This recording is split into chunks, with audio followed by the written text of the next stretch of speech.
soft data, the survey data, people's opinions, it's a lagging indicator. It's not a leading indicator. If first the real economy moves, how many people get jobs, how many people are buying things, how much stuff is imported to the country or exported to the country, what is the inflation rate? And then the soft data reacts to that. It's always been a lagging indicator. It has not been a leading indicator.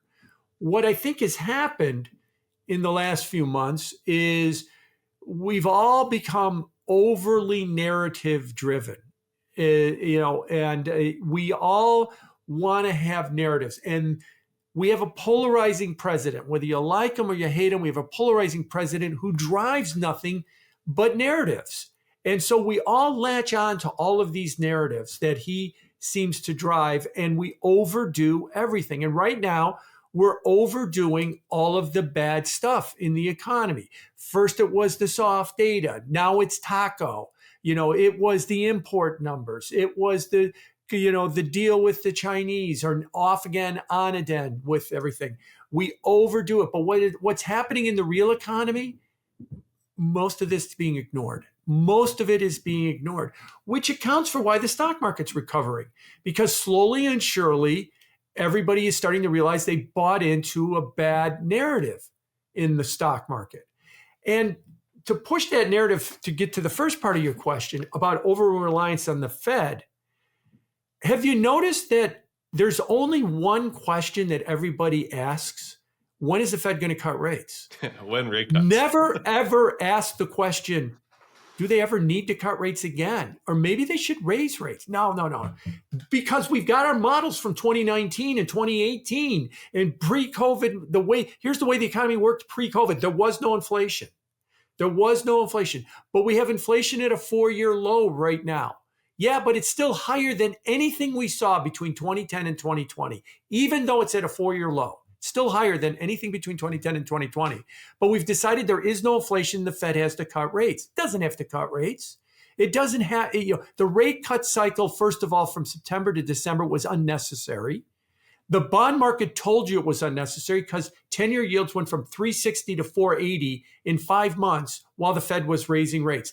I know the Fed doesn't like it, but I'm sorry, Jay Powell, that was a rejection of the policy.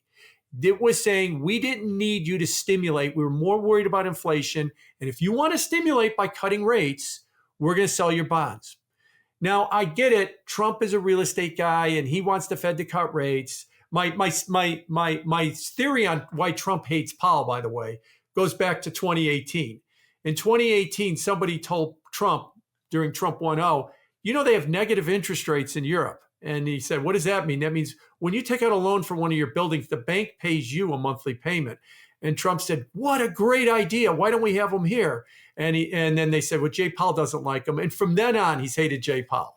It said he wants to refinance all his Trump towers with a negative mortgage, and Jay Powell won't let him have one. And so, but I think what we need to understand is since 2020, with that cycle change, even though what you might hear me saying is, the economy's doing well, the economy's doing well, the economy's doing well. What's the hitch? The hitch is inflation. The hitch is that we have stickier, higher inflation, and that breeds higher interest rates. So I'll get to another narrative for you here. Bill Dudley wrote this in a piece the day before we were recording on down. Everybody's looking at a 5% 30-year and saying, what's wrong with the bond market? Why are interest rates so high? And they're gravitating around the new narrative that it's about the big, beautiful bill, doesn't cut enough spending, has too much borrowing, has too big a deficit. Now, I agree with that part. It does. But the other part I'll push back on is, how about this? 5% yields are normal. That's where they should be right now. We shouldn't be torturing ourselves to talk about what's wrong with the bond market. The answer is nothing. This is the world we are in now. We are in a 5% world. The big, beautiful bill, the fear is it will produce a 6% world or maybe higher. And that would be problematic. Look at what the stock market's doing. It is recovering. It is telling you 5% rates are not a problem. If the Fed were to cut rates in this environment, I think what you'd probably see is 6% rates, just like you saw last September. So that's another narrative too that I think we need to get ourselves around. Everybody's still trying to, the implicit thing. I saw a thing on Twitter a couple hours before we were talking. Somebody overlaid like the number of stories mentioning the big beautiful bill with interest rates, and they go up and down. The implication there is, see, there's something wrong with the bond market, and it's the Washington bill that's causing something to be wrong with the bond market. I'm saying there's nothing wrong with the bond market. It's where it should be. And the last thought I would give you is if you look at the MOVE index, that's like the VIX of the bond market, the Merrill Option Volatility Estimate. It's at a 3-month low. There's no stress in the bond market right now. And the stress is people stuck with 2019 mentalities trying to understand why we're at 5%. And the answer is, if you're stuck with a 2019 mentality, you can't understand why we're at 5%. But if you start to think about that this is a post-COVID economy, things have changed, inflation's a little stickier, then it starts to make a little bit more sense, but not enough people are thinking that way.